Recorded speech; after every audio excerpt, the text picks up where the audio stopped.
സംഘടനാ പ്രവർത്തനം എന്ന് പറയുന്നത് ഒരു കൂട്ടർക്ക് ആർമാദിച്ച് ആഡംബര ജീവിതം നയിക്കാനുള്ളതാണ്. വേറൊരു കൂട്ടർ ഇവരുടെയൊക്കെ ആഡംബരങ്ങൾക്കും ആർമാദിപ്പുകൾക്കും ഇരകളായി ചവിട്ടിമെതിക്കപ്പെടേണ്ടവരാണ്.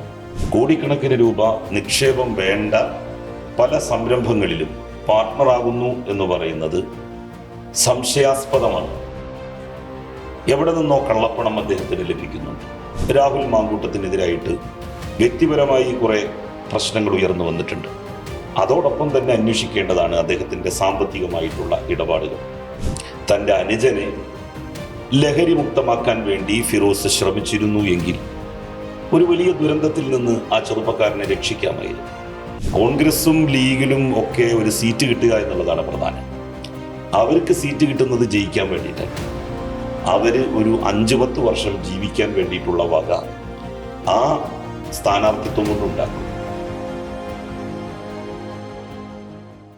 കഴിഞ്ഞ കുറച്ച് ദിവസങ്ങളായി അല്ലെങ്കിൽ കഴിഞ്ഞ കുറേ നാളുകളായിട്ട് തന്നെ ചർച്ച ചെയ്യുന്ന ഒരു വിഷയമാണ് ലീഗിലെ അഴിമതിയും യൂത്ത് ലീഗിലെ അഴിമതിയും അതുമായി ബന്ധപ്പെട്ടുള്ള വിഷയങ്ങളും. അതിൽ നിർണായകമായ ചില വിവരങ്ങൾ ശ്രീ KT ജലീൽ പങ്കുവെക്കുകയുണ്ടായി. അതുമായി ബന്ധപ്പെട്ടുള്ള കൂടുതൽ കാര്യങ്ങൾ നമ്മളോട് പറയാൻ അദ്ദേഹം തന്നെ ചേരുകയാണ്. നമസ്കാരം. നമസ്കാരം.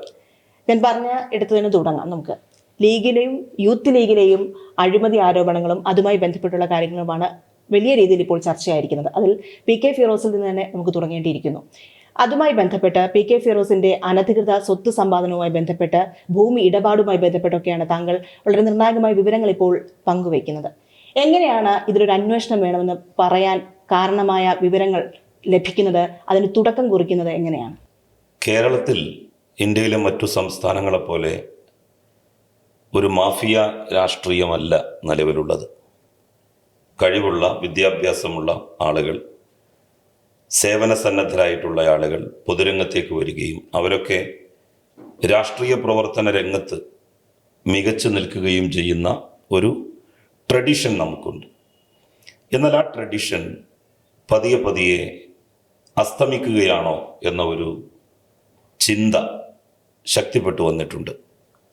അത് കോൺഗ്രസിൻ്റെ, മുസ്ലിം ലീഗിൻ്റെ യുവജന സംഘടനാ നേതാക്കൾ, അവരെ ചുറ്റിപ്പറ്റിയാണ് അത്തരത്തിലുള്ള ഒരു ചിന്ത ശക്തിപ്പെട്ടു വന്നത്. പൊതുപ്രവർത്തകർ, രാഷ്ട്രീയ നേതാക്കൾ, ഭരണകർത്താക്കൾ ഇവരൊക്കെ മറ്റുള്ളവർക്ക് മാതൃകയാകേണ്ടവരാണ്. പൂർണ്ണമായും സംശുദ്ധരാകാൻ ആർക്കും കഴിയില്ല. എന്നാൽ പരമാവധി സത്യസന്ധതയും ആത്മാർത്ഥതയും പുലർത്താൻ എല്ലാ രാഷ്ട്രീയ നേതാക്കന്മാർക്കും യുവജന സംഘടനാ നേതാക്കൾക്കും ബാധ്യതയുണ്ട്. ദൗർഭാഗ്യവശാൽ കോൺഗ്രസിലെയും മുസ്ലിം ലീഗിലെയും വളർന്നു വരുന്ന യുവജന നേതാക്കൾ ഷാഫി പറമ്പിൽ, രാഹുൽ മാങ്കൂട്ടത്തിൽ, PK ഫിറോസ്, ഈ ത്രയങ്ങളെ ബേസ് ചെയ്തുകൊണ്ട് ഒരുപാട് കാര്യങ്ങൾ നമ്മൾ കേൾക്കാൻ ഇഷ്ടപ്പെടാത്തത്, അറിയാൻ ഇഷ്ടപ്പെടാത്തത്, ഒരിക്കലും ഒരു പൊതുപ്രവർത്തകനിൽ നിന്ന് ഉണ്ടാകരുത് എന്ന് എല്ലാവരും ആഗ്രഹിക്കുന്നത് പറഞ്ഞു കേൾക്കുന്നുണ്ട്. അതിൽ രാഹുൽ മാങ്കൂട്ടത്തിൻ്റെ കാര്യം ഞാൻ പറയേണ്ട കാര്യമില്ല. ഷാഫി പറമ്പിലും സംശയത്തിൻ്റെ നിഴലിലായി കഴിഞ്ഞിരിക്കുന്നു. PK ഫിറോസ് സാമ്പത്തിക അഴിമതി നടത്തുന്നു എന്നുള്ള ശക്തമായിട്ടുള്ള ആക്ഷേപം മുസ്ലിം യൂത്ത് ലീഗിൻ്റെ നേതാക്കന്മാരിൽ നിന്ന് തന്നെയാണ് എനിക്കറിയാൻ വേണ്ടി സാധിച്ചത്. ഇവിടെ ഇരുന്നു കൊണ്ട് ദുബായിലെ ഫോർച്യൂൺ ഹൗസ് ജനറൽ ട്രേഡിംഗ് എന്ന് പറയുന്ന ഒരു കമ്പനിയിൽ സെയിൽസ് മാനേജർ എന്നുള്ള പദവി വഹിച്ചുകൊണ്ട് ഏകദേശം 5.25 ലക്ഷത്തോളം രൂപ ശമ്പളം പറ്റുന്നു. ഇതൊരിക്കലും വിശ്വസിക്കാൻ പറ്റാത്ത ഒരു കാര്യമാണ്. ഒരു കമ്പനി ഉണ്ടാക്കുന്നു, ആ കമ്പനിയിൽ 3 മാനേജർമാർ മാത്രം ഉണ്ടാകുന്നു. ആ കമ്പനിക്ക് ദുബായിൽ എവിടെയും ഓഫീസില്ല. ആ കമ്പനി ഫുഡ് പ്രോഡക്റ്റിൻ്റെ സെയിൽസാണ് നടത്തുന്നത് എന്ന് പറയുന്നു. സ്വാഭാവികമായും അതിനൊരു ഗോഡൗൺ ഉണ്ടാകും. അങ്ങനെ ഒന്നുമില്ല. ഞാൻ മനസ്സിലാക്കിയിടത്തോളം ഹവാല ബിസിനസ്സാണ് അതുമായി ബന്ധപ്പെട്ട് ആ കമ്പനിയെ കേന്ദ്രീകരിച്ച് നടക്കുന്നത്. നിയമവിരുദ്ധമല്ലാത്ത ഒരു ബിസിനസ് ഒരിക്കലും തന്നെ നടത്തി ഇത്രയും രൂപ അയാൾക്ക് ശമ്പളം കൊടുക്കാൻ വേണ്ടി എങ്ങനെ സാധിക്കും? അപ്പോൾ തീർത്തും നിയമവിരുദ്ധമായ ഒരു സംരംഭമാണ് അത് എന്ന കാര്യത്തിൽ തർക്കമില്ല. അതിന് പുറമെ വിവിധ കമ്പനികളിൽ ഷെയർ ഹോൾഡർ ആവുന്നു, നാട്ടിൽ തന്നെ വിവിധ സ്ഥാപനങ്ങളുടെ പാർട്ട്ണറാകുന്നു. ഇതിനൊന്നുമുള്ള സാമ്പത്തികമായിട്ടുള്ള നിക്ഷേപത്തിൻ്റെ വക അദ്ദേഹത്തിനില്ല.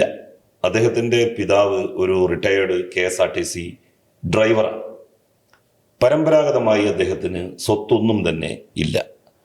അങ്ങനെയുള്ള ഒരാൾ കോടിക്കണക്കിന് രൂപ നിക്ഷേപം വേണ്ട പല സംരംഭങ്ങളിലും പാർട്ട്ണറാകുന്നു എന്ന് പറയുന്നത് സംശയാസ്പദമാണ്. എവിടെ നിന്നോ കള്ളപ്പണം അദ്ദേഹത്തിന് ലഭിക്കുന്നുണ്ട്. മുസ്ലിം യൂത്ത് ലീഗിൻ്റെ ഫണ്ട് പിരിവുകളുമായി ബന്ധപ്പെട്ട് വലിയ ആക്ഷേപങ്ങൾ ഇദ്ദേഹത്തിനെതിരായി ഉയർത്തപ്പെട്ടിട്ടുള്ളതാണ്.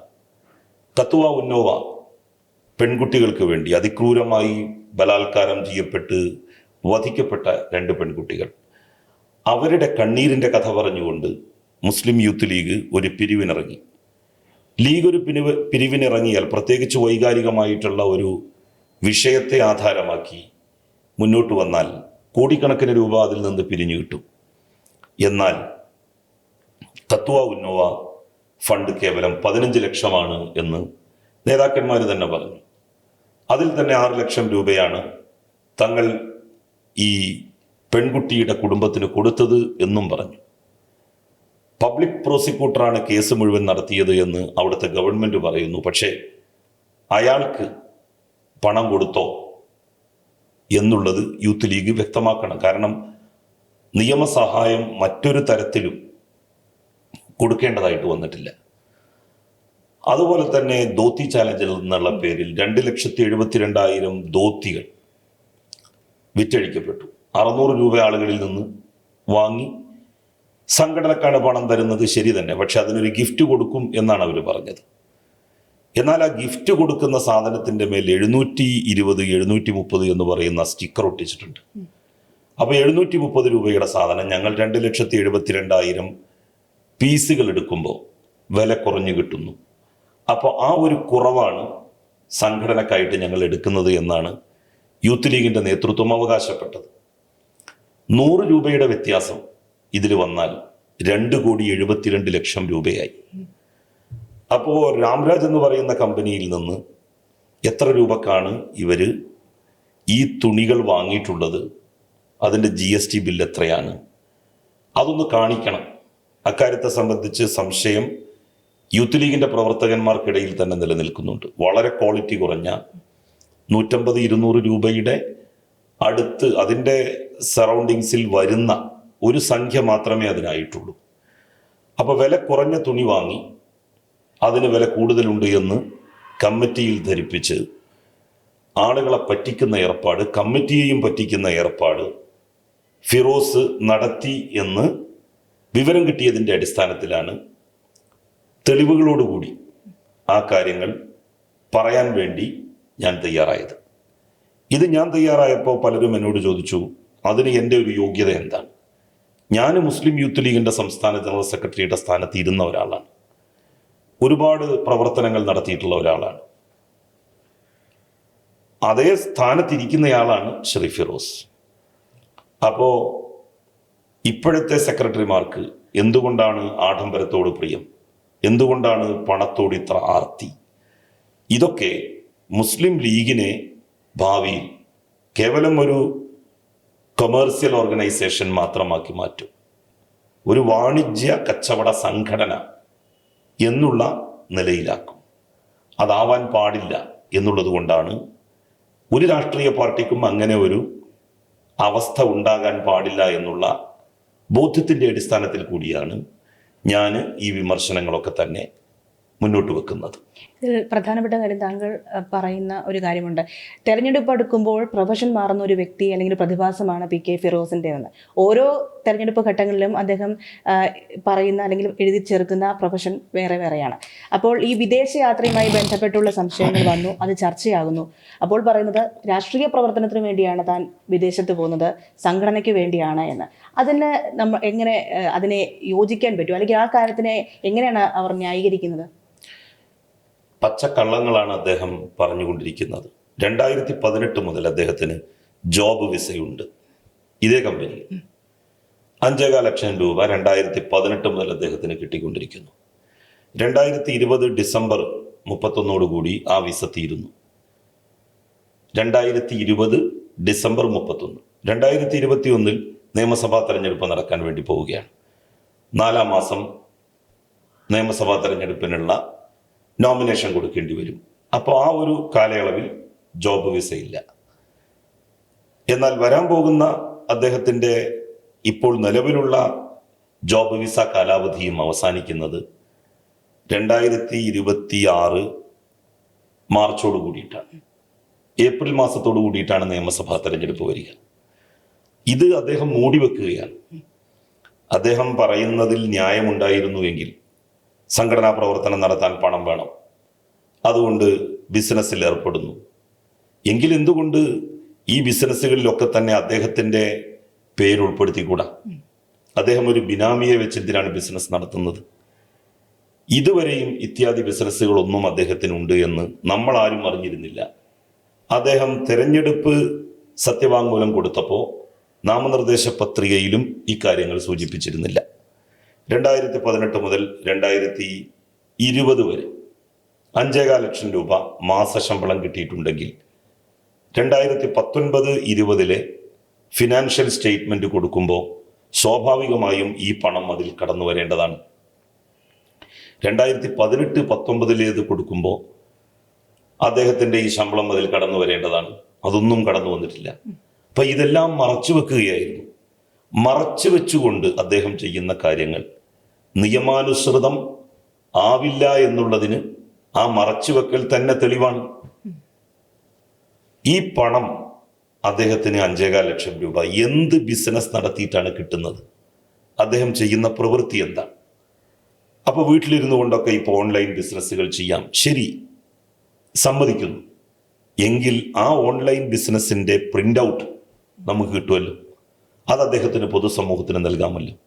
ഇതൊന്നും നൽകാതെ അടിമുടി ദുരൂഹതയാണ് PK ഫിറോസിന്റെ സാമ്പത്തിക വളർച്ചയുമായി ബന്ധപ്പെട്ട് നിലനിൽക്കുന്നത്. ഇതിൽ എടുത്ത് നമ്മൾക്ക് ദൃശ്യങ്ങൾ സഹിതം പുറത്തു വന്നൊരു കാര്യമാണ് ആഡംബര വീട് എന്നുള്ള കാര്യം. ആഡംബര വീട് നിർമ്മിക്കാൻ എവിടുന്ന് PK ഫിറോസിന് പണം ലഭിച്ചു എന്ന ചോദ്യമാണ് ആദ്യം ശക്തമായി താങ്കൾ ഉന്നയിക്കുന്നത്. ഇതിൽ നിന്നാണ് മറ്റ് വഴിത്തിരിവിലേക്ക് കാര്യങ്ങൾ പോകുന്നത്. അതിനു പിന്നാലെ ബിസിനസ് പാർട്ട്ണറായി പ്രവർത്തിക്കുന്നു. കേരളത്തിൽ തന്നെ വിവിധ ഇടങ്ങളിൽ പല ഷോറൂമുകളും വില്ല പ്രൊജക്റ്റുകളും ഒക്കെ ഉണ്ട് എന്ന കണ്ടെത്തലുകൾ തെളിവ് സഹിതം നിരത്തുന്നു. ഇതുമായി ബന്ധപ്പെട്ടുള്ള വിവരങ്ങൾ അല്ലെങ്കിൽ നിർണായകമായ കാര്യങ്ങൾ ലീഗിലെ തന്നെ അല്ലെങ്കിൽ യൂത്ത് ലീഗിലെ തന്നെ പ്രവർത്തകർ പറഞ്ഞിട്ടുണ്ടോ? അവർ വഴി തന്നെ സൂചനകൾ ലഭ്യമായിരുന്നു? അവരിൽ നിന്നാണ് എനിക്കിതൊക്കെ കിട്ടുന്നത്. ഇപ്പൊ ഇവിടെ തന്നെ എമ്മി എന്ന് പറയുന്ന ഒരു ഫ്രൈഡ് ചിക്കൻ കൊപ്പത്തും കോഴിക്കോട് ഹൈലൈറ്റ് മാളിലും അദ്ദേഹത്തിന്റെ പേരിലല്ല, എന്നാൽ അദ്ദേഹത്തിന് പാർട്ട്ണർഷിപ്പ് ഉണ്ട് എന്ന് അദ്ദേഹം തന്നെ സമ്മതിച്ചു. ബ്ലൂഫിൻ എന്നുള്ള പേരിൽ ഒരു ട്രാവൽ ഏജൻസി അദ്ദേഹം നടത്തുന്നു. ബ്ലൂഫിൻ വില്ല പ്രൊജക്ട് എന്ന് പറഞ്ഞ് മറ്റൊരു സംരംഭം അദ്ദേഹം നടത്തുന്നു. ഗൾഫിൽ ബ്ലൂഫിൻ ടൂറിസം LLC എന്നുള്ള പേരിൽ അദ്ദേഹം ഒരു സംരംഭം നടത്തുന്നു, ഒരു കമ്പനി നടത്തുന്നു. പ്രോപ്പർട്ടി കെയർ ബ്ലൂഫിൻ എന്ന് പറഞ്ഞ് മറ്റൊരു സ്ഥാപനം അദ്ദേഹം ഗൾഫിൽ നടത്തുന്നു. ഇതിലൊക്കെ അദ്ദേഹത്തിന് പങ്കാളിത്തമുണ്ട്. അതിൻ്റെ വ്യക്തമായിട്ടുള്ള രേഖകൾ പുറത്തുവിട്ടു. അതൊന്നും അദ്ദേഹം നിഷേധിച്ചിട്ടില്ല. അദ്ദേഹം എല്ലാം അംഗീകരിക്കുകയാണ് ചെയ്തത്. അപ്പോൾ സംഘടനാ പ്രവർത്തനം നടത്താൻ ഒരു ബിസിനസ്സിൽ 1-2 സംരംഭം, അതിനപ്പുറത്തേക്ക് ബിസിനസ് സാമ്രാജ്യമായിട്ട് വളർത്തുക, ഇതിനൊക്കെ എവിടെ നിന്നാണ് അദ്ദേഹത്തിന് പണം കിട്ടുന്നത്? അദ്ദേഹം MSFന്റെ സംസ്ഥാന പ്രസിഡന്റായിരുന്നു ഏതാണ്ട് 10 വർഷം. അത് കഴിഞ്ഞ് യൂത്ത് ലീഗിൻ്റെ സംസ്ഥാന ജനറൽ സെക്രട്ടറിയായി 10 വർഷം. 20 വർഷം അദ്ദേഹം സംഘടനാ പ്രവർത്തന രംഗത്ത് വളരെ സജീവമായിട്ടുണ്ട്. MSFൻ്റെ ജനറൽ സെക്രട്ടറിയായി ആദ്യം, പിന്നെ പ്രസിഡന്റായി. യൂത്ത് ലീഗിൻ്റെ ജനറൽ സെക്രട്ടറി 2 ടേമായി. ഈ 20 കൊല്ലം സംഘടനാ പ്രവർത്തന രംഗത്ത് നിറഞ്ഞു നിന്ന ഒരാളെയാണ് നമ്മൾ കണ്ടത്. അദ്ദേഹത്തിന് മറ്റൊരു മേഖലയിലേക്കും തൻ്റെ ശ്രദ്ധ പതിപ്പിക്കാൻ കഴിയുമായിരുന്നില്ല. ആ ആളാണ് ഏതാണ്ട് 1 കോടിയിലധികം രൂപ വിലമതിക്കുന്ന ഒരു വലിയ വീട് നിർമ്മിച്ചത്. കൊട്ടാര സമാനമായിട്ടുള്ള ഒരു വീട്, 10-15 സെന്റ് സ്ഥലം ഹൈവേയുടെ ഓരത്ത് ഈ കാലയളവിൽ അദ്ദേഹം സ്വന്തമാക്കുകയുണ്ടായി. അപ്പോൾ ഇത്ര ചെറുപ്പത്തിൽ തന്നെ മറ്റൊരു സാമ്പത്തിക ബാക്ക്ഗ്രൗണ്ടും ഇല്ലാത്ത ഒരാൾ സംഘടനയെ കരുവാക്കി അതിനെ മുൻനിർത്തി ധനസമ്പാദനം നടത്തുന്നു എന്നുള്ളതിന് വ്യക്തമായിട്ടുള്ള തെളിവുകളും ഉദാഹരണങ്ങളുമാണിത്. എവിടെ നിന്നാണ് പണം എന്നുള്ളതിനെ സംബന്ധിച്ച് അന്വേഷിക്കുന്നത്. അപ്പോഴാണ് യൂത്ത് ലീഗിൻ്റെ വിവിധ ഫണ്ടുകൾ, ആ ഫണ്ടുകളിൽ വലിയ കുറവ് കാണുന്നു, കുറച്ച് കാണിക്കുന്നു ഫണ്ടുകൾ, അതിലെ യഥാർത്ഥ എമൗണ്ട് മറച്ചു വെക്കുന്നു. അതുപോലെ തന്നെ ഹവാല പോലെയുള്ള നിയമവിരുദ്ധമായ രാജ്യവിരുദ്ധമായ പ്രവർത്തനം നടത്തി നമ്മളുടെ സാമ്പത്തിക ക്രമത്തെ അട്ടിമറിക്കാൻ വേണ്ടിയിട്ടുള്ള കാര്യങ്ങൾ ചെയ്യുന്നു. ഇങ്ങനെയൊക്കെയാണ് ഇയാൾ ധനസമ്പാദനം നടത്തിയത് എന്നുള്ളത് മനസ്സിലായപ്പോഴാണ് ഇത്തരത്തിലുള്ള ആളുകൾ ഒരു കാരണവശാലും നമ്മളുടെ നാട്ടിലെ ഒരു യുവജന സംഘടനയുടെയും നേതൃപദവികളിൽ വരാൻ പാടില്ല എന്നുള്ള തോന്നലുണ്ടായത്. രാഹുൽ മാങ്കൂട്ടത്തിനെതിരായിട്ട് വ്യക്തിപരമായി കുറെ പ്രശ്നങ്ങൾ ഉയർന്നു വന്നിട്ടുണ്ട്. അതോടൊപ്പം തന്നെ അന്വേഷിക്കേണ്ടതാണ് അദ്ദേഹത്തിൻ്റെ സാമ്പത്തികമായിട്ടുള്ള ഇടപാടുകൾ. അദ്ദേഹത്തിനും ഒരുപാട് സംരംഭങ്ങളുണ്ട് എന്ന് പറയുന്നു. ഈ സംരംഭങ്ങളൊക്കെ എങ്ങനെയാണ് അദ്ദേഹം ഉണ്ടാക്കിയത്? നിക്ഷേപത്തിന് എവിടെ നിന്നാണ് പണം കിട്ടിയത്? ആ സംരംഭങ്ങളിൽ ഷാഫി പറമ്പിലിന് എന്തെങ്കിലും തരത്തിലുള്ള ഇൻവോൾവ്മെൻ്റ് ഉണ്ടോ? അതല്ല ഷാഫി പറമ്പിലിനും PK ഫിറോസിനെ ഒക്കെ പോലെ, രാഹുൽ മാങ്കൂട്ടത്തെ പോലെ ഏതൊക്കെ ബിസിനസ്സുകളിൽ വിദേശ രാജ്യങ്ങളിൽ പാർട്ട്ണർഷിപ്പ് ഉണ്ട്, അയാളുടേതായിട്ട് നടത്തുന്നുണ്ട്? ആ കാര്യങ്ങളൊക്കെ തന്നെ സുതാര്യമാകണം. ഇവരൊക്കെ എന്താ ചെയ്യുന്നതെന്ന് വെച്ചാൽ സ്വന്തമായിട്ട് വലിയ സമ്പത്ത് സമ്പാദിക്കുക, അതോടൊപ്പം തന്നെ തെരഞ്ഞെടുപ്പ് വരുമ്പോൾ ഇങ്ങനെയുള്ള ആളുകൾ തെരഞ്ഞെടുപ്പിൻ്റെ സമയത്ത് അവരവരുടെ സാമ്പത്തിക സ്രോതസ്സിനെയാണല്ലോ ആശ്രയിക്കേണ്ടത്. അതിനു പകരം നാട് പരക്കെ വ്യാപകമായിട്ട് പിരിവ് നടത്തി അതിൽ നിന്നുള്ള സമ്പാദ്യം വേറെ. കോൺഗ്രസും ലീഗിലും ഒക്കെ ഒരു സീറ്റ് കിട്ടുക എന്നുള്ളതാണ് പ്രധാനം. അവർക്ക് സീറ്റ് കിട്ടുന്നത് ജയിക്കാൻ വേണ്ടിയിട്ടല്ല, അവർ ഒരു 5-10 വർഷം ജീവിക്കാൻ വേണ്ടിയിട്ടുള്ള വക ആ സ്ഥാനാർത്ഥിത്വം കൊണ്ടുണ്ടാക്കും. എല്ലാവരുടെ അടുത്ത് പോയിട്ടും പിരിക്കും. എന്നിട്ട് അത് തന്നെ ഒരു ധനാഗമന മാർഗമാക്കിയിട്ട് മാറ്റും. ഇപ്പം ഫിറോസ് താന്നൂരിൽ തോറ്റു, പക്ഷേ ഞാൻ ഉറപ്പിച്ചു പറയുന്നു അദ്ദേഹം തെരഞ്ഞെടുപ്പ് കാലത്ത് ഒരുപാട് വലിയ പിരിവുകൾ നടത്തിയിട്ടുണ്ടാവും. അതിൽ നിന്ന് ഒരു പക്ഷേ മിച്ചം വെച്ചതും കൂടി ആവാം മറ്റു പല ബിസിനസ്സുകളിൽ ഏതെങ്കിലും ബിസിനസ്സുകളിലേക്കായിട്ട് അദ്ദേഹം വിനിയോഗിച്ചത്. ഇതിൽ ഞെട്ടിപ്പിക്കുന്ന മറ്റൊരു കാര്യം എന്ന് പറയുന്നത്, ഇത്രയധികം ആരോപണങ്ങൾ ഈ യൂത്ത് ലീഗ് നേതാവിനെതിരെയും നേതാക്കൾക്കെതിരെയും നിരന്തരം വരുന്നു. തട്ടിപ്പിൻ്റെയും വെട്ടിപ്പിൻ്റെയും കഥകൾ പുറത്തു വരുന്നു. അപ്പോഴും നേതൃത്വം നിശബ്ദമാണ്. അതെന്തുകൊണ്ടായിരിക്കും? സാമ്പത്തിക തട്ടിപ്പ് മുസ്ലിം ലീഗിൽ ഒരു തെറ്റല്ല എന്ന് വളരെ കാലം മുതൽക്ക് തന്നെ ഒരു ധാരണയായിട്ട് നിലനിൽക്കുന്നുണ്ടോ എന്ന് എനിക്ക് സംശയം. മുസ്ലിം ലീഗിൻ്റെ MLA ആണ് MC കമറുദ്ദീൻ. അദ്ദേഹം എത്രയോ മാസങ്ങൾ ജയിലിലായിരുന്നു. അദ്ദേഹത്തിനെതിരായിട്ട് പാർട്ടി ഒരു അച്ചടക്ക നടപടിയും സ്വീകരിച്ചിട്ടില്ല. കാസർഗോഡ് ജില്ലയിൽ തന്നെ മുസ്ലിം ലീഗിൻ്റെ മറ്റൊരു മുതിർന്ന നേതാവാണ് ഫാഷൻ ഗോൾഡ് എന്ന് പറയുന്ന സ്ഥാപനത്തിൻ്റെ MD ആയിരുന്നത്. കമറുദ്ദീൻ ചെയർമാനായിരുന്നു, KS തങ്ങൾ എന്ന് പറഞ്ഞിട്ട്. അദ്ദേഹവും മാസങ്ങളായിട്ട് ഇപ്പോൾ ജയിലിലാണ്. മലപ്പുറം ജില്ലാ പഞ്ചായത്തിൽ മെമ്പർ, മുസ്ലിം യൂത്ത് ലീഗിൻ്റെ ജില്ലയിലെ അറിയപ്പെടുന്ന നേതാവ്, ഫിറോസിൻ്റെ ഒക്കെ തന്നെ വലങ്കൈയായിട്ടുള്ള ചെറുപ്പക്കാരൻ 50 കോടി രൂപയാണ് തട്ടിപ്പ് നടത്തി ജയിലിലടക്കപ്പെട്ടത്. മലപ്പുറം ജില്ലാ പഞ്ചായത്തിൻ്റെ വികസന പദ്ധതികളുമായി ബന്ധപ്പെട്ട് അതിൻ്റെ നിർവഹണവുമായി ബന്ധപ്പെട്ട് ആളുകളെ ഷെയർ ചേർത്തുകൊണ്ടാണ് ഈ തട്ടിപ്പ് ഹാരിസ് നടത്തിയത്. മലപ്പുറം ജില്ലാ പഞ്ചായത്ത് പ്രസിഡന്റ് റഫീഖയുടെ ഭർത്താവ് ഒരു സഹകരണ സംഘത്തിൽ തട്ടിപ്പ് നടത്തി ലക്ഷക്കണക്കിന് രൂപ കാണാനില്ല. അതുമായി ബന്ധപ്പെട്ട് അദ്ദേഹം അറസ്റ്റ് ചെയ്യപ്പെട്ടു, ദിവസങ്ങളോളം ജയിലിലായി. മലപ്പുറം ജില്ലാ പഞ്ചായത്തിന്റെ വൈസ് പ്രസിഡന്റ് ഇസ്മയിൽ മൂത്തേടം, അയാളും ഒരുപാട് സാമ്പത്തിക ആരോപണങ്ങൾക്ക് വിധേയനായിരിക്കുകയാണ്. TPM ഹാരിസ് എന്ന് പറയുന്ന ജില്ലാ പഞ്ചായത്ത് മെമ്പർ നടത്തിയ തട്ടിപ്പിൽ ഇദ്ദേഹത്തിനും പങ്കുണ്ടോ എന്നുള്ള സംശയം ശക്തമാണ്. മുസ്ലിം യൂത്ത് ലീഗിന്റെ തന്നെ ഏറനാട് നിയോജക മണ്ഡലം സെക്രട്ടറി അദ്ദേഹം എന്നെ കഴിഞ്ഞ ദിവസം ബന്ധപ്പെട്ടിരുന്നു. അയാൾ പറയുന്നത് തൻ്റെ പിതാവിന് കിട്ടേണ്ടിയിരുന്ന അവകാശപ്പെട്ട സ്വത്ത് വളരെ ഗൂഢമായിട്ടുള്ള തന്ത്രങ്ങളിലൂടെയും നീക്കങ്ങളിലൂടെയും ഇസ്മയിൽ മൂത്തേടം സ്വന്തമാക്കി. അങ്ങനെ ഒരു ആക്ഷേപം ഉന്നയിച്ചപ്പോൾ ആ ആക്ഷേപം ഉന്നയിച്ചയാളെയാണ് മുസ്ലിം ലീഗ് പുറത്താക്കിയത്. ആരോപണത്തിന് വിധേയനായ ആൾ ഇപ്പോഴും സുരക്ഷിതനായിട്ട് നിൽക്കുകയാണ്. മുസ്ലിം യൂത്ത് ലീഗിലും മുസ്ലിം ലീഗിലും സാമ്പത്തിക തട്ടിപ്പ് നടത്തുന്നവരുടെ എണ്ണം വർദ്ധിക്കുന്നതിൻ്റെ കാരണം നേതൃത്വം ഇതിനോടൊക്കെ വളരെ ലാഘവ ബുദ്ധിയോട് കൂടിയിട്ടുള്ള ഒരു സമീപനം സ്വീകരിക്കുന്നു എന്നുള്ളത് കൊണ്ടാണ്. ലീഗിൽ സാമ്പത്തിക തട്ടിപ്പ് ഒരു തെറ്റായിട്ട് ആരും കാണുന്നില്ല. ബിസിനസ്സിന് ഷെയർ വിരിക്കുന്നു, ആളുകളുടെ അടുത്ത് നിന്ന് ലക്ഷക്കണക്കിന് രൂപ ഷെയർ വിരിക്കുന്നു, ബിസിനസ് നടത്തുന്നു, ബിസിനസ് പൊളിയുന്നു. ബിസിനസ് ലാഭകരമായാൽ അതിൻ്റെ ലാഭം കൊടുക്കും, പൊളിഞ്ഞാൽ ലാഭം എങ്ങനെയാണ് കൊടുക്കുക? അപ്പോൾ ഒരു ബിസിനസ്സിൽ ലാഭവും നഷ്ടവും സംഭവിക്കും. അതിൻ്റെ അടിസ്ഥാനത്തിൽ ആളുകൾക്കെതിരായിട്ട് നടപടി സ്വീകരിക്കാനാവില്ല എന്നാണ് ലീഗ് നേതൃത്വത്തിൻ്റെ പക്ഷം. മുസ്ലിം ലീഗ് ഇപ്പോൾ എത്തി നിൽക്കുന്ന പ്രതിസന്ധി എന്ന് പറയുന്നത് ആർക്കും ആർക്കെതിരെയും വിരൽ ചൂണ്ടാൻ കഴിയാത്ത അവസ്ഥയാണ്.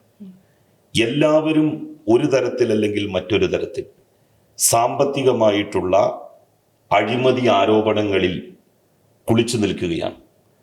നീ ബിസിനസ് ചെയ്യരുത് എന്ന് പറയേണ്ടയാൾക്ക് സാധിക്കില്ല, കാരണം അയാൾക്ക് അതിലും വലിയ ബിസിനസ് ഉണ്ടാവും. അപ്പൊ ഇതൊക്കെ തന്നെ അവരെങ്ങനെ ഉണ്ടാക്കി എന്നുള്ള ചോദ്യം ഇവർ ചോദിക്കുമെന്ന് ഭയന്നുകൊണ്ടാണ് നേതൃനിരയിലിരിക്കുന്ന മുഖ്യന്മാർ ഇതിനെതിരായിട്ട് ശബ്ദിക്കാത്തത്. അപ്പൊ ഇത്തരം ഒരു സാഹചര്യം ഒരുപക്ഷെ കേരളത്തിൽ മുസ്ലിം ലീഗ്, അത് കഴിഞ്ഞാൽ കോൺഗ്രസ്, ഒന്നാം സ്ഥാനത്ത് ലീഗാണ്, അത് കഴിഞ്ഞാൽ കോൺഗ്രസ്. ഇപ്പൊ BJPയും ഏതാണ്ട് ലീഗിന്റെ സ്ഥാനത്തേക്ക് തന്നെ വരുന്നുണ്ട്. BJPയുടെ പല പ്രാദേശിക നേതാക്കളും വലിയ സമ്പന്നരായിക്കൊണ്ടിരിക്കുകയാണ്. പല പല വഴികളിലൂടെയാണ് അവർ സമ്പത്ത് കൈക്കലാക്കിക്കൊണ്ടിരിക്കുന്നത്. ന്യൂനപക്ഷ വിഭാഗങ്ങളിൽപ്പെടുന്ന ആളുകൾ അവരുമായിട്ട് ബിസിനസ് ലിങ്ക് ഇവരുണ്ടാക്കിക്കൊണ്ടിരിക്കുകയാണ്, പല BJP നേതാക്കന്മാരും. കാരണം അവരിവരോട് പറയുന്നത്, നിങ്ങൾ സ്വന്തം ബിസിനസ് നടത്തിയാൽ നിങ്ങളുടെ അടുത്തേക്ക് കേന്ദ്ര ഏജൻസികൾ അന്വേഷണത്തിന് വരും. സ്ലീപ്പിംഗ് പാർട്ട്ണറായി എന്ന് വെച്ചാൽ സാമ്പത്തികമായിട്ടുള്ള ഒരു ഇൻവെസ്റ്റ്മെന്റും ഉണ്ടാവില്ല. സ്ലീപ്പിംഗ് പാർട്ട്നേഴ്സായി ഞങ്ങളെ നിങ്ങൾ ഉൾപ്പെടുത്തിയാൽ ആ വരുന്ന എതിർപ്പുകൾ അല്ലെങ്കിൽ ആ വരുന്ന ഏജൻസികളെ പ്രതിരോധിക്കാൻ ഞങ്ങളുണ്ടാവും മുന്നിൽ. അപ്പൊ ഗൾഫിലൊക്കെ ഉള്ള ബിസിനസ് പോലെ ആയിട്ടുണ്ട് ഇപ്പൊ പലരുടെയും ബിസിനസ്. ഞാനിപ്പോ ഇങ്ങനെ അന്വേഷിച്ചു നോക്കുമ്പോൾ പല ആളുകളും, ന്യൂനപക്ഷ വിഭാഗങ്ങളിൽപ്പെടുന്ന ആളുകൾ ഒരു കമ്പനി ഉണ്ടാക്കുമ്പോൾ ആ കമ്പനിയിൽ നിക്ഷേപമൊന്നുമില്ലാതെ തന്നെ ഏതെങ്കിലും ഒരു BJPയുടെ നേതാവിനെ ഉൾപ്പെടുത്തും. അത് അവരുടെ ഒരു സുരക്ഷയ്ക്ക് വേണ്ടിയാണ്. ഗൾഫ് രാജ്യങ്ങളിൽ നമ്മൾ അവിടെ പോയിട്ട് നമ്മളുടെ പണം കൊണ്ട് ഒരു ബിസിനസ് നടത്തുകയാണെങ്കിൽ ആ നാട്ടുകാരനായിട്ടുള്ള ഒരാളെ റെക്കോർഡിൽ കൊടുക്കാൻ പാടും. എന്നതുപോലെ ഇന്ത്യയിൽ BJPയുടെ കേന്ദ്രഭരണം 10 വർഷം കഴിഞ്ഞ് 11ാം വർഷത്തിലേക്ക് കടക്കുമ്പോൾ അത്തരത്തിലുള്ള ഒരു കൾച്ചർ ബിസിനസ് രംഗത്ത് വളർന്നു വരുന്നു എന്നുള്ളത് നമുക്ക് കാണാൻ വേണ്ടി സാധിക്കും. അപ്പം ഈ പാർട്ടികളൊക്കെ തന്നെ വലതുപക്ഷ പാർട്ടികൾ, BJP, മുസ്ലിം ലീഗ്, കോൺഗ്രസ്, ഇത്തരത്തിലുള്ള ഒരു സമീപനമാണ് സ്വീകരിച്ചു കൊണ്ടിരിക്കുന്നത്. അതിൽ ഈ കോൺഗ്രസിന്റെ നിലപാട് അത് ജനങ്ങളെ ബോധിപ്പിക്കാനെങ്കിലും അവർ ശക്തമായ രീതിയിൽ പ്രതികരിക്കുകയും ഈ വിഷയങ്ങളിലൊക്കെ കാര്യങ്ങൾ അന്വേഷിക്കുമെന്ന് എങ്കിലും ഒന്ന് പറയേണ്ടതാണല്ലോ, അത് അനിവാര്യമാണ്. അതുണ്ടായിട്ടില്ല. കോൺഗ്രസിന്റെ നിലപാടിനെ എങ്ങനെയാണ് വീക്ഷിക്കുന്നത്? കോൺഗ്രസിലും മുസ്ലിം ലീഗിലെ പോലെ തന്നെ സാമ്പത്തിക തട്ടിപ്പ് അനുവദനീയമായിട്ടുള്ള ഒരു കാര്യമാണ്. എത്രയോ സാമ്പത്തിക തട്ടിപ്പിന്റെ ഇരകൾ ഇപ്പോൾ കോൺഗ്രസിൽ ഉണ്ടായിക്കൊണ്ടിരിക്കുകയാണ്. വയനാട്ടിലെ വിജയൻ എന്ന് പറയുന്ന വളരെ മാന്യനായിട്ടുള്ള ഒരു കോൺഗ്രസ് പ്രവർത്തകൻ, അയാൾക്ക് SI ആയിട്ട് സെലക്ഷൻ കിട്ടിയതാ. അന്ന് കോൺഗ്രസിന്റെ നേതാക്കന്മാർ പറഞ്ഞത്, നീ SI ആയിട്ട് പോകേണ്ടയാളല്ല, നീ ഇവിടെ കോൺഗ്രസ് പ്രവർത്തകനായിട്ട് അതിൻ്റെ നേതൃനിരയിൽ ഉണ്ടാവേണ്ടയാളാണ്.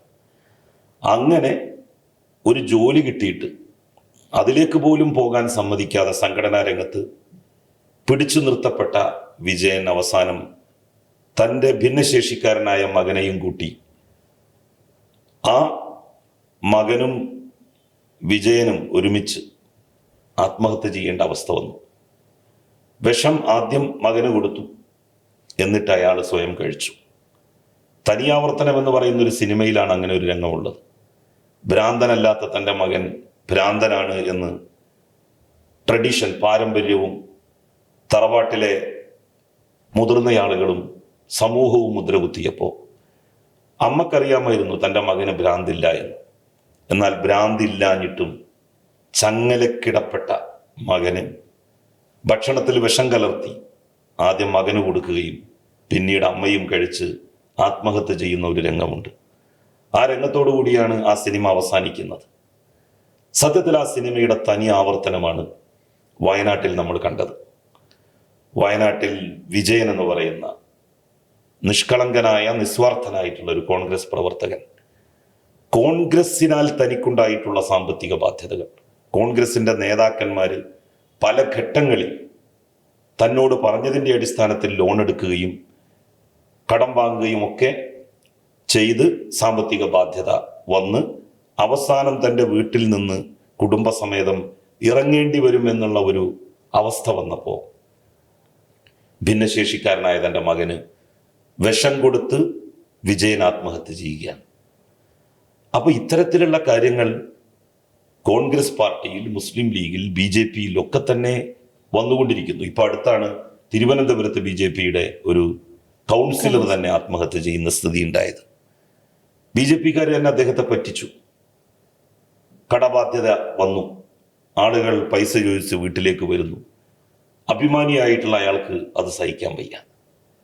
ഇന്നിപ്പോ കോഴിക്കോട് ജില്ലയിൽ കോൺഗ്രസ് ഓഫീസിന്റെ ഓരത്ത്, കോൺഗ്രസ് ഓഫീസിൽ തന്നെ ഒരു കോൺഗ്രസ് പ്രവർത്തകൻ ആത്മഹത്യ ചെയ്തിരിക്കുകയാണ്. സാമ്പത്തികമായിട്ടുള്ള പ്രയാസമാണ് അതിൻ്റെയും പിന്നിൽ എന്ന് പറയുന്നു. വാർത്തകൾ പുറത്തു വരുമ്പോഴാണ് ഇനി നിജസ്ഥിതി എന്താണ് എന്ന് നമുക്ക് പൂർണ്ണമായിട്ട് മനസ്സിലാക്കാൻ സാധിക്കുക. ഇങ്ങനെ സംഘടനാ പ്രവർത്തനം എന്ന് പറയുന്നത് ഒരു കൂട്ടർക്ക് ആർമാദിച്ച് ആഡംബര ജീവിതം നയിക്കാനുള്ളതാണ്. വേറൊരു കൂട്ടർ ഇവരുടെയൊക്കെ ആഡംബരങ്ങൾക്കും ആർമാദിപ്പുകൾക്കും ഇരകളായി ചവിട്ടിമെതിക്കപ്പെടേണ്ടവരാണ് എന്നുള്ള ഒരു സ്ഥിതി വന്നിരിക്കുകയാണ്. ഇവരുടെ ഈ യൂത്ത് ലീഗിലെയും ഒപ്പം തന്നെ അതിലെ നേതാക്കളുടെയും ഒക്കെ ലഹരി മാഫിയ ബന്ധത്തെക്കുറിച്ച് എന്താണ് പറയാനുള്ളത്? നമുക്കറിയാം PK ഫിറോസിന്റെ സഹോദരനെ പിടിക്കുകയും അതുമായി ബന്ധപ്പെട്ടുള്ള നടപടികളും പോലീസ് നിയമപരമായി മുൻപോട്ട് പോകുന്ന ഒരു സാഹചര്യമുണ്ട്. ഈ ലഹരി മാഫിയ ബന്ധം, അതിനെക്കുറിച്ച്. ഫിറോസിന്റെ അനിയന് ബുജൈറിന് ലഹരി ഉപയോഗവുമായി ബന്ധപ്പെട്ട്, വിതരണവുമായി ബന്ധപ്പെട്ട്, അതുമായി ബന്ധപ്പെട്ട കേസ് അന്വേഷിക്കാൻ വേണ്ടി ചെന്ന പോലീസുകാരെ ആക്രമിച്ചു എന്നതുമായിട്ട് കണക്ട് ചെയ്ത് പിടിക്കുകയും ജയിലിലടക്കുകയും ചെയ്യുകയുണ്ടായി. സത്യത്തിൽ ബുജൈറിനെ പോലെ ഒരാൾ തൻ്റെ വീട്ടിലുണ്ടായിരുന്നു എന്നുള്ള കാര്യം ഒരു ഉത്തരവാദപ്പെട്ട രാഷ്ട്രീയ നേതാവ് എന്നുള്ള നിലയിൽ അദ്ദേഹമല്ലേ അധികൃതരെ അറിയിക്കേണ്ടിയിരുന്നത്? ഇതിപ്പോൾ അദ്ദേഹം അറിയിച്ചതല്ല. പോലീസുമായി ഏറ്റുമുട്ടലുണ്ടായി, അതിൻ്റെ പശ്ചാത്തലം ഇന്നതാണ്, അതിൻ്റെ അടിസ്ഥാനത്തിൽ പിടിക്കപ്പെടുകയാണ് ഉണ്ടായിട്ടുള്ളത്. ഇദ്ദേഹം ലഹരി ഉപയോഗിക്കുകയും ലഹരിയുടെ ഉപയോഗം മറ്റുള്ളവരിലേക്ക് വ്യാപിപ്പിക്കുകയും ചെയ്യാൻ ശ്രമിച്ചിട്ടുള്ളയാളാണ്. അപ്പോൾ ബുജൈറിനെ സംബന്ധിച്ചിട്ടുള്ള വിവരം അധികൃതർക്ക് കൊടുക്കുന്നതിന് പകരം എന്തിനാണ് ഫിറോസ് മറച്ചുവെച്ചത്? ഇവരുടെയൊക്കെ പല പല ബിസിനസ്സുകൾ, തഴച്ചു വളരലുകൾ, ഇതൊക്കെ കാണുമ്പോൾ ആരെങ്കിലും ഇങ്ങനെയെല്ലാം കൂട്ടി വായിച്ചാൽ അതിലവരെ നമുക്ക് കുറ്റപ്പെടുത്താൻ വേണ്ടി കഴിയില്ല. സംഘടനാ പ്രവർത്തനം നടത്തുന്ന സമയം അല്ലെങ്കിൽ ബിസിനസ്സിൽ ഇൻവോൾവ് ചെയ്യുന്ന സമയത്തിൻ്റെ കുറച്ച് സമയം തൻ്റെ അനുജൻ്റെ കാര്യത്തിൽ അദ്ദേഹം ചെലവഴിച്ചിരുന്നു എങ്കിൽ അയാളെ ഒന്ന് ഉപദേശിക്കാൻ, നാട്ടുകാരെ ലഹരി മുക്തരാക്കാൻ വേണ്ടിയിട്ട് ശ്രമിക്കുന്നതോടൊപ്പം തൻ്റെ അനുജനെ ലഹരി മുക്തമാക്കാൻ വേണ്ടി ഫിറോസ് ശ്രമിച്ചിരുന്നു എങ്കിൽ ഒരു വലിയ ദുരന്തത്തിൽ നിന്ന് ആ ചെറുപ്പക്കാരനെ രക്ഷിക്കാമായിരുന്നു. അതൊന്നും അവർ ചെയ്തില്ല. അവരൊരിക്കലും അവരിലേക്ക് നോക്കാറില്ല. അവർ മറ്റുള്ളവരിലേക്ക് മാത്രമാണ് നോക്കാറ്. അവനവൻ്റെ വീട് നന്നാക്കുക, എന്നിട്ട് സമൂഹത്തിലേക്ക് ഇറങ്ങുക, സമൂഹത്തെ നന്നാക്കുക. ഇതൊക്കെയാണ് നമ്മൾ ഓരോരുത്തരും, പ്രത്യേകിച്ച് സാമൂഹ്യ വിപത്ത് എന്ന് നമ്മൾ പറയുന്ന തെറ്റുകൾ നമ്മളുടെ വീട്ടിലുണ്ടെങ്കിൽ അത് അവസാനിപ്പിച്ചേ നമ്മൾ പുറത്തിറങ്ങാം. അതിന് ഇവർക്കാർക്കും കഴിയുന്നില്ല എന്നുള്ളതും, ഇനി അങ്ങനെ പോകുന്നു എന്നാണെങ്കിൽ തൻ്റെ നിയന്ത്രണങ്ങൾ വിട്ടുപോകുന്നു എന്നാണ് ആക്ഷേപമെങ്കിൽ ആ നിയന്ത്രണങ്ങൾ വിട്ടുപോകുന്ന കാര്യം ബന്ധപ്പെട്ട അധികാരികളെ, പോലീസിന്, എക്സൈസിന് അറിയിക്കേണ്ട ബാധ്യത ഫിറോസിനുണ്ടായിരുന്നു. പക്ഷെ അദ്ദേഹം അത് അറിയിച്ചില്ല. ഇനിയിപ്പോൾ നമുക്ക് അറിയാൻ, അല്ലെങ്കിൽ ഇതിൽ കാര്യങ്ങൾ അന്വേഷണം വേണം എന്ന് പ്രഖ്യാപിക്കുന്നു, ആരോപണങ്ങൾ ശക്തമായി മുൻപോട്ട് വരുന്നു. അപ്പോൾ അവർ തിരിച്ചു പറയുന്നത് മലയാളം സർവകലാശാലയുമായി ബന്ധപ്പെട്ട ഭൂമി ഇടപാടും അതിൽ താങ്കളുടെ പേര് ഉൾക്കൊള്ളിച്ചുകൊണ്ടുള്ള ആരോപണങ്ങളും വിവാദങ്ങളുമാണ്. അതിലെന്ത് മറുപടിയാണ് നൽകുക? ഏകദേശം ഒരു 13-14 വർഷങ്ങൾക്ക് മുൻപ് ആരംഭിക്കുകയും 6 വർഷം മുമ്പ് പൂർത്തിയാവുകയും ചെയ്ത ഒരു പ്രക്രിയയാണ് മലയാളം സർവകലാശാലയ്ക്ക് വേണ്ടിയിട്ടുള്ള ഭൂമി ഏറ്റെടുക്കൽ. ഞാൻ ഈ കാര്യങ്ങൾ പറയുന്നത് വരെ, ഫിറോസുമായി ബന്ധപ്പെട്ട ആരോപണങ്ങൾ ഞാൻ ഉയർത്തുന്നത് വരെ അദ്ദേഹം എവിടെയായിരുന്നു? ഞാൻ മന്ത്രിയായിരിക്കുമ്പോഴാണ് ഇത് വാങ്ങുന്നത്. 2019 അതുമായി ബന്ധപ്പെട്ട് ഒരു അടിയന്തര പ്രമേയം അന്നത്തെ തിരൂരിലെ MLA സി മമ്മൂട്ടി നിയമസഭയിൽ കൊണ്ടുവന്നു. അന്നതിന് വ്യക്തമായിട്ട് ഞാൻ മറുപടി പറഞ്ഞതാണ്. എൻ്റെ മറുപടിയിൽ അവർക്ക് എന്തെങ്കിലും തരത്തിലുള്ള അവിശ്വാസമുണ്ടായിരുന്നുവെങ്കിൽ അവർ ചെയ്യേണ്ടിയിരുന്നത് രേഖകൾ സഹിതം സ്പീക്കർക്ക് എഴുതി കൊടുക്കുകയായിരുന്നു ചെയ്യേണ്ടിയിരുന്നത്. മന്ത്രി അഴിമതി കാണിച്ചിട്ടുണ്ട്, ഞങ്ങളുടെ കയ്യിൽ രേഖകളുണ്ട്. അത് നിയമസഭയിൽ ഉന്നയിക്കുന്നതിന് പകരം 6 വർഷം മുമ്പുള്ള ഒരു കാര്യം ഇപ്പോൾ പൊടി തട്ടിയെടുത്തു കൊണ്ടുവരുന്നത് തന്നെ അവരുടെ അടുത്ത് ഒന്നും നമുക്കെതിരായിട്ട് പറയാനില്ല എന്നുള്ളത് കൊണ്ടാണ്. മലയാള സർവകലാശാലയുടെ ഭൂമി, ഏറ്റെടുത്ത ഭൂമി, ആ ഭൂമി കണ്ടെത്തുന്നത് ഞാനല്ല. അത് അന്നത്തെ തിരൂരിലെ MLA ആയിരുന്ന സി മമ്മൂട്ടിയാണ്. ആ ഭൂമി തരം മാറ്റി നിർമ്മാണത്തിന് യോജ്യമായ ഭൂമിയാണ് എന്ന് പറഞ്ഞ് പരിവർത്തിപ്പിക്കാൻ ഉത്തരവ് നൽകുന്നത് UDF സർക്കാരിൻ്റെ കാലത്താണ്. കൃഷി വകുപ്പാണ് ആ ഉത്തരവ് ഉമ്മൻചാണ്ടി സർക്കാരിൻ്റെ കാലത്ത് നൽകിയത്. ആ ഭൂമിയുടെ സെന്റൊന്നിനുള്ള വില നിശ്ചയിച്ചത് സംസ്ഥാന റവന്യൂ വകുപ്പിന്റെ ഉത്തരവ് പ്രകാരം രൂപീകൃതമായിട്ടുള്ള ജില്ലാ ലെവൽ പർച്ചേസിംഗ് കമ്മിറ്റിയാണ്, ലാൻഡ് പർച്ചേസിംഗ് കമ്മിറ്റിയാണ്. ആ കമ്മിറ്റി രൂപീകരിക്കുന്നത് സർക്കാർ ഉത്തരവിന്റെ അടിസ്ഥാനത്തിലാണ്, UDF സർക്കാരിന്റെ. ആ കമ്മിറ്റി യോഗം കൂടി സെന്റൊന്നിന് 1,70,000 എന്ന് നിശ്ചയിച്ചു. അങ്ങനെ ഇരിക്കുമ്പോഴാണ് അത് കഴിഞ്ഞൊരു 2 മാസം കഴിഞ്ഞപ്പോൾ തെരഞ്ഞെടുപ്പ് ഉണ്ടാവുകയും ഭരണമാറ്റം സംഭവിക്കുകയും ചെയ്തു. ആ ഘട്ടത്തിൽ നമ്മുടെ സർക്കാർ ചെയ്തത്, അത് ഞാനായിരുന്നില്ല ഉന്നത വിദ്യാഭ്യാസ വകുപ്പ് മന്ത്രി, അന്ന് രവീന്ദ്രൻ മാഷായിരുന്നു. മാഷ് ചെയ്തത് എന്താന്ന് വെച്ചാൽ വീണ്ടും പർച്ചേസ് കമ്മിറ്റി കൂടാൻ വേണ്ടി തീരുമാനിച്ചു. അത് കൂടി 1,60,000 ആയിട്ട് അവർ കുറച്ചു.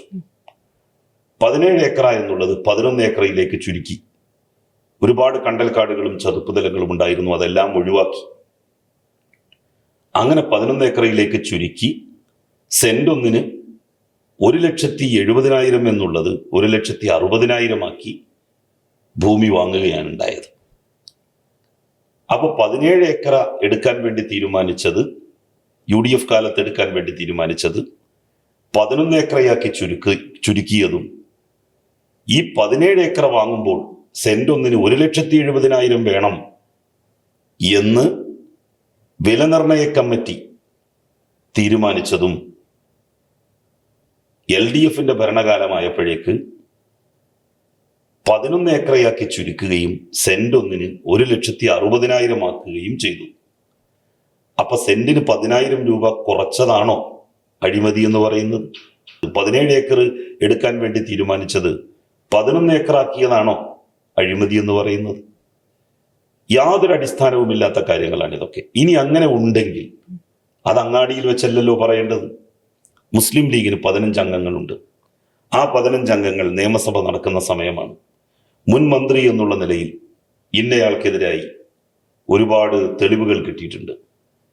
ഞങ്ങൾ ആ തെളിവുകൾ സഹിതം സഭയിൽ അദ്ദേഹത്തിനെതിരായി അഴിമതി ആരോപണം ഉന്നയിക്കാൻ ഉദ്ദേശിക്കുന്നു എന്ന് പറഞ്ഞ് സ്പീക്കർക്ക് എഴുതി കൊടുക്കുകയും സ്പീക്കറുടെ അനുമതിയോടുകൂടി ആ അഴിമതി ആരോപണം നിയമസഭയിൽ ഉന്നയിക്കുകയുമാണ് ചെയ്യേണ്ടത്. അതിന് പകരം പബ്ലിക് പ്രസംഗങ്ങളിൽ, അങ്ങാടികളിൽ ഇത് പറയുകയാണ്. ഹൈക്കോടതിയിൽ ഈ സ്ഥലവുമായി ബന്ധപ്പെട്ട്, സ്ഥലമേറ്റെടുപ്പുമായി ബന്ധപ്പെട്ട് കേസ് പോയി. സർക്കാരിനോട് പറഞ്ഞു, സർക്കാരിന് യോജ്യമെന്ന് തോന്നുന്ന ഭൂമി സർക്കാരിന് എടുക്കാം എന്ന് ഹൈക്കോടതി പറഞ്ഞു. അതിനെ ചോദ്യം ചെയ്തുകൊണ്ട് സുപ്രീം കോടതിയിൽ പോയി. സുപ്രീം കോടതി പറഞ്ഞു, സർക്കാരാണ് സർവകലാശാലയ്ക്ക് ഭൂമി എടുക്കേണ്ടത്, സർക്കാരിന്റെ ഉചിതമെന്ന് തോന്നുന്ന ഭൂമി ഏറ്റെടുക്കാവുന്നതാണ് എന്ന് പറഞ്ഞു. അങ്ങനെയാണ് ചതുപ്പ് നിലമുണ്ട്, കണ്ടൽക്കാടുകളുണ്ട്, അതുകൊണ്ട് നിർമ്മാണാനുമതി കൊടുക്കരുത് എന്ന് പറഞ്ഞ് മദിരാശിയിലെ, ചെന്നൈയിലെ ഹരിത ട്രിബ്യൂണലിൽ പോയി. ഹരിത ട്രിബ്യൂണലിൽ നിന്നും ആ കേസ് തള്ളി. ഹൈക്കോടതി തള്ളിയ, സുപ്രീം കോടതി തള്ളിയ, ഹരിത ട്രിബ്യൂണൽ തള്ളിയ കേസാണ് ഇപ്പോ അവർക്കെതിരായിട്ട് ശരിയായിട്ടുള്ള കാര്യങ്ങൾ പറയുമ്പോൾ നമ്മളെയും ടാർണിഷ് ചെയ്യാൻ വേണ്ടിയിട്ട്, എല്ലാവരും ഒരുപോലെയാണ് എന്ന് വരുത്താൻ വേണ്ടിയിട്ട് ഇല്ലാത്ത കാര്യങ്ങൾ ഇപ്പോൾ പറഞ്ഞുകൊണ്ടിരിക്കുന്നത്. എന്തെല്ലാം തിരിച്ചടികൾ നേരിട്ടാലും, ഇത്തരത്തിലുള്ള വിവാദങ്ങൾ വന്നാലും പോരാട്ടം തുടരും എന്ന് തന്നെ പ്രതീക്ഷിക്കാം. തീർച്ചയായിട്ടും. കാരണം ഇത് മുസ്ലിം ലീഗിന്റെ യുവജന സംഘടന എന്ന് മാത്രമല്ല, കോൺഗ്രസിന്റെ യുവജന സംഘടനയിലും വന്നുകൊണ്ടിരിക്കുന്ന തെറ്റായ പ്രവണതകൾക്കെതിരായിട്ടുള്ള ശക്തമായിട്ടുള്ള ഒരു നീക്കമാണ്. ഈ നീക്കം നമ്മൾ നടത്തിയില്ലെങ്കിൽ എല്ലാവരും ഇവരുടെ വഴി സ്വീകരിക്കും. അത് രാഷ്ട്രീയത്തിന്റെ സംശുദ്ധി എന്നേക്കുമായി ഇല്ലാതാക്കും. അത് രാഷ്ട്രീയക്കാർ മുഴുവൻ തന്നെ അനധികൃത ബിസിനസ്സുകാരും അന്യായവും അവിഹിതവുമായി പണമുണ്ടാക്കുന്നവരുമാണ് എന്നുള്ള ധാരണ ശക്തിപ്പെടുത്തും. അത് രാഷ്ട്രീയത്തോട് പൊതുസമൂഹത്തിനുള്ള ആദരവില്ലാതാക്കും. അങ്ങനെ രാഷ്ട്രീയം കപടന്മാരുടെയും ധനമോഹികളുടെയും തെമ്മാടികളുടെയും അവസാനത്തെ അഭയകേന്ദ്രമാണ് എന്ന പഴയ അഭിപ്രായം അത് സ്ഥാപിതമാകും. തീർച്ചയായും അത് നമ്മളുടെ രാഷ്ട്രീയ മണ്ഡലത്തിന് വലിയ ഹാനിയായിരിക്കും ഉണ്ടാക്കുക. ഒരു പൊതുപ്രവർത്തകൻ എന്ന നിലയിൽ ഇത്തരത്തിൽ ശക്തമായ രീതിയിൽ സമൂഹത്തിന് വേണ്ടി പ്രവർത്തിക്കാൻ തന്നെയാണ് തീരുമാനമെന്ന് ഈ വാക്കുകളോട് മനസ്സിലാവുന്നുണ്ട്. എങ്കിൽ പോലും തെരഞ്ഞെടുപ്പ് രാഷ്ട്രീയത്തിലേക്ക് ഇനി ഇല്ല എന്നൊരു അഭിപ്രായം പറയുകയും ചെയ്തു. അത് ഉറച്ച തീരുമാനമാണോ? 4 പ്രാവശ്യം ഞാൻ മത്സരിച്ചല്ലോ. അപ്പോ ഇനി പുതിയ ആളുകൾ വരട്ടെ. അതാണ്, ആ കാര്യമാണ് ഞാൻ പറഞ്ഞത്. ഇനി നമ്മൾ 4 പ്രാവശ്യം മത്സരിച്ചു. അപ്പം നമ്മൾ മാറിക്കൊടുക്കണം. അത് നമ്മളുടെ ഒരു മാന്യതയാണ്. പുതിയ ആളുകൾ വരികയാണെങ്കിൽ വരട്ടെ. ആ നിലക്ക് തന്നെയാണ് നമ്മൾ മാറിക്കൊടുത്തത്. അതായത് സാഹിത്യരംഗത്തും എഴുത്തിലും ഒക്കെ തീർച്ചയായിട്ടും പുതിയ പുസ്തകം സജീവമായിട്ട് ആ മേഖലയിലൊക്കെ ഉണ്ടാകും. ഏറ്റവും അവസാനം DC ബുക്സ് പ്രസിദ്ധീകരിച്ച സോഷ്യലിസ്റ്റായ മുഹമ്മദ് നബി എന്ന് പറയുന്ന പുസ്തകമാണിപ്പോൾ ഏറ്റവും ലേറ്റസ്റ്റ് ആയിട്ട് ഇറങ്ങിയത്. ഓക്കെ, ഒരുപാട് നന്ദി.